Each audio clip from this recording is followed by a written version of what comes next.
భారత్లో ఎమర్జెన్సీ పరిస్థితులు నెలకొన్న విమాన విషయంలో ఇండిగోలో ఆ సంక్షోభం కొనసాగుతోంది. సర్వీసుల పునరుద్ధరణపై ప్రయాణికులకు ఇండిగో క్లారిటీ ఇవ్వని పరిస్థితి ఉంది. రోజు దాదాపుగా 2300 విమానాలు నడుపుతూ ఉంటుంది ఇండిగో.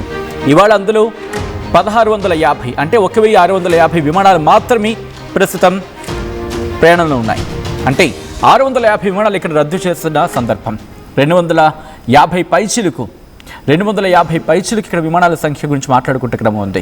ఎప్పుడు క్యాన్సిల్ అవుతాయని చెప్పి ఈరోజు ఆసక్తికరంగా 650 విమానాలు రద్దు చేస్తామని చెప్పి ఇండిగో ప్రకటించింది.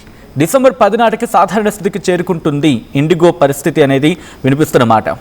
సంక్షోభంపై ఇండిగో సీఈఓ పీటర్కు డీజీసీఏ షోకాస్ నోటీస్ జారీ చేసింది. ఆ విజువల్స్ మీరు చూస్తున్నారు. ప్రస్తుతం ఎటువంటి ఆందోళనకర పరిస్థితి ఉందనేది ఇండిగో సాధారణంగా ఇటు భారత్లో మరి ముఖ్యంగా డొమెస్టిక్ ఫ్లైట్స్ గురించి మాట్లాడుకుంటే ఇటు ఎయిర్ ఇండియా అలాగే ఇండిగో ఈ రెండు కలిపి ఇంకా 80% వాటా ఉంటుంది వీటిది ప్రయాణికులకు సంబంధించి మాట్లాడుకునే క్రమంలో.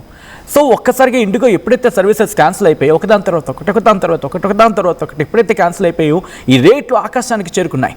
దీంతో డీజీసీఏ రంగంలోకి దిగింది. ఇన్ఫ్యాక్ట్ పౌర విమానయాన శాఖ రంగంలోకి దిగాల్సి వచ్చింది.